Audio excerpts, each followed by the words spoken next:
Got a long hike today. We're attempting to do 3 high peaks in one day on the McIntyre Range. We're gonna start off with Algonquin, head over to Iroquois, and do Wright Peak on the way back. I am doing this as a solo mission, which would be my first high peak solo hike, as well as my longest solo hike ever.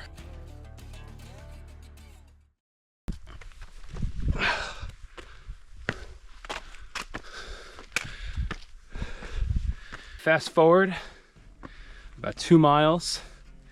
This trail is definitely starting to show its colors. This is the trail right here.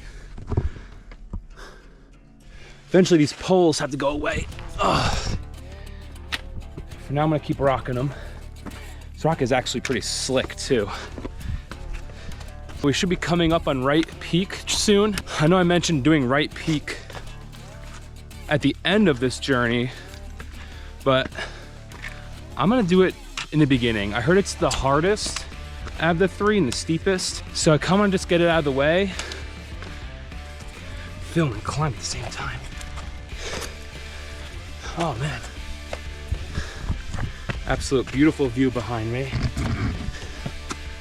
This will be my first summit of the day. First out of 3.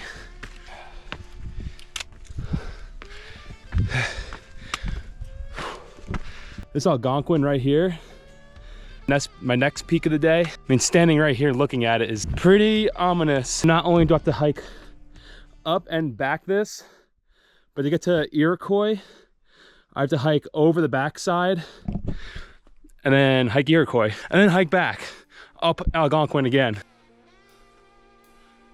Woo! Amazing. Less than 2 hours to get to the top of a high peak. That's pretty good. This gotta be one of the best views I had in the hiking these high peaks. You can see like so many of them. Right there's Mount Marcy. Of course, we have Algonquin. It's my next one to hike. Whole slew of high peaks. And way down over here, right between the poles, right there, that's Whiteface Mountain. There is a B-29 bomber and it crashed somewhere on this peak. I think it got lost in a storm or something, and you actually still find parts of it hanging around here today. Believe it or not, I actually am finding some of the airplane parts. So if you look right here, it's an original piece of it. It's actually a giant drive shaft looking thing over here. Wow. These are all airplane parts in a whole cave here. This is incredible. Wow. We're gonna get back on the trail and start making our way down over to Algonquin.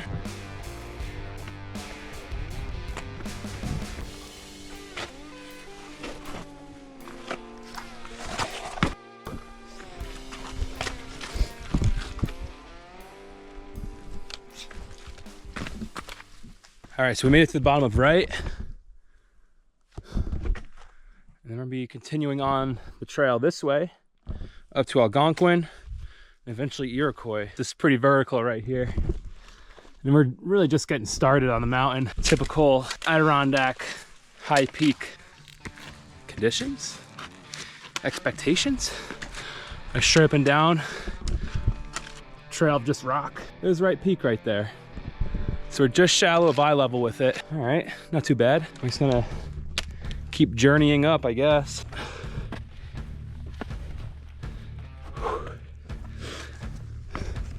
Gotta get on all 4s. It's probably just about time I put these poles away. Looks like we're up past the tree line. It's pretty sweet. All the plants up here are all very rare and endangered, especially to New York. A lot of these plants you actually find like up in the Arctic Circle. Once you're up here past the trees, it's all considered tundra. And New York State, believe it or not, has about 100 acres of tundra, which is, I feel, not very well known. People think in New York, they think in New York City. They don't think of alpine tundras.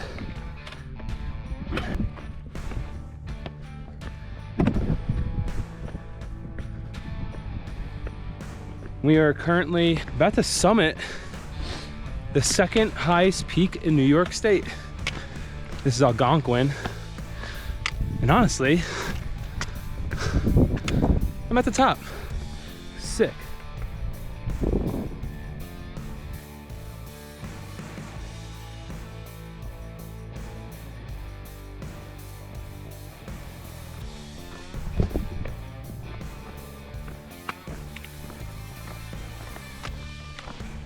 So we just came off the top of Algonquin behind me. It's about a mile over to Iroquois right here. This is so sick just to get here. It is so exposed up here.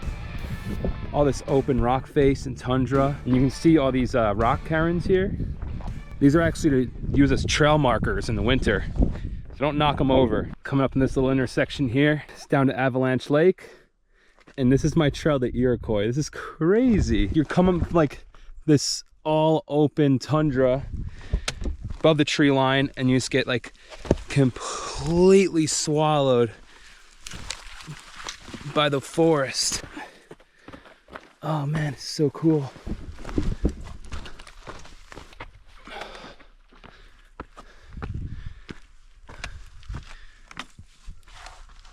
Halfway to Iroquois, we're at a little peak here called Boundary Peak. Right in between. It's Algonquin. This way is Iroquois right there. I'm actually making great time too. 3 hours and 50 minutes, a little over 5.5 miles. That's pretty good pacing, and I'm feeling all right. Yeah, next stop, the top of Iroquois. This is the trail. Go straight up.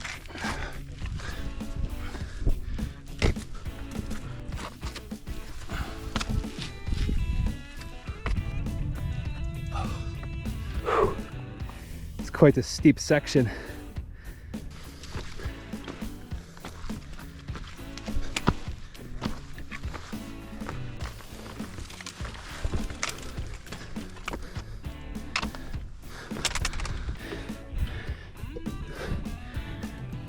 We are summiting Iroquois Mountain for my 10th high peak. This is awesome.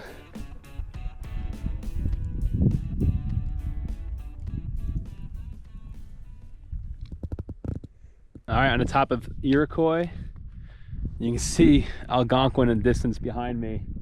And it looks so much further from down here to go back up and over that than hike out. These are all brand new slides. They just recently slid. You can see all the debris pile on the bottom. Man, it's just so beautiful up here. The weirdest thing just happened, and I wish I caught it on camera. Right in this patch right here, it sounded like somebody was shaking a tarp, and there was just like a crazy gust of wind. It looked like almost like a mini tornado just right here spinning. I haven't felt wind all day. I'm getting a little bit of wind right now, but that was really weird. It's like a mini tornado just right in a peak here.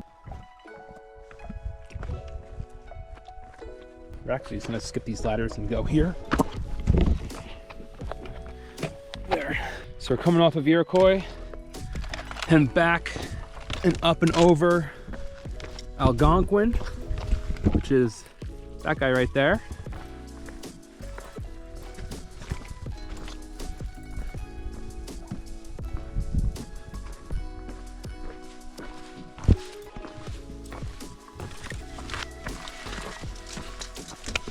All right, so just getting to the top of Boundary Peak. I don't think this is a high peak. Oh, a tornado. I hear it again. Oh, it's right here.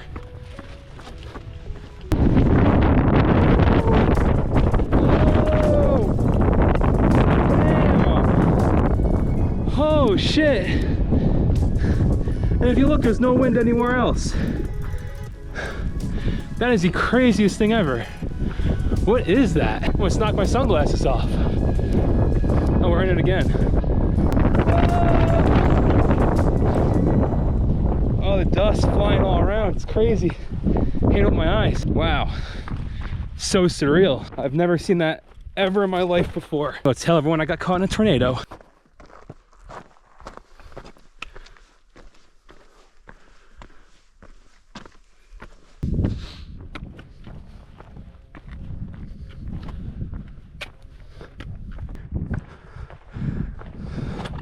So we're back on the summit of Algonquin. That last stretch up climbing this mountain was kind of tough, but I'm pretty excited that I only have downhill from here. And I'm gonna stop and give myself a well-deserved water break. Maybe eat a snack and just enjoy this nice view.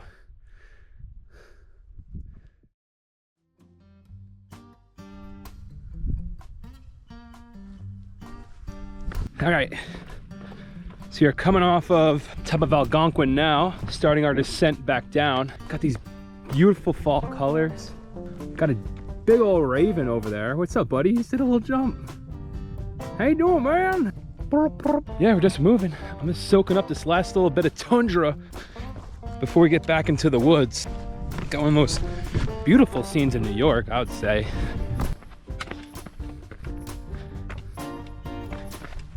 It feels so good to be in the shade because once you summit, you're out of the tree zone and this sun is just beating on you all day long. Getting out of here, it's about 2 o'clock. Making actually pretty great timing. 7.5 miles, 6 hours in. High peaks are notorious for just dragging on and on and on. You think you're done, but it's like the hike out itself takes like 3 or 4 hours sometimes. Every mile this gets longer and longer. So we're about 2-3 miles back out, and this is all the water I've left, which will definitely get me there. But one thing I always like to do in the backcountry is one, always carry a water filter with you. But two, once you start getting low on water, take an empty bottle and literally just fill it up. You don't have to immediately filter it, but keep the dirty water on you just in case you need it, or if someone else needs it, whatever. It's always good to have water on you, even if it's dirty, but that rule only applies if you have a water filter. So always carry a water filter on you when you go hiking. So, yep, that's my emergency water stash because, you know, without water you die. Just wanted to share. All right, so we made it back down to the approach of the mountain.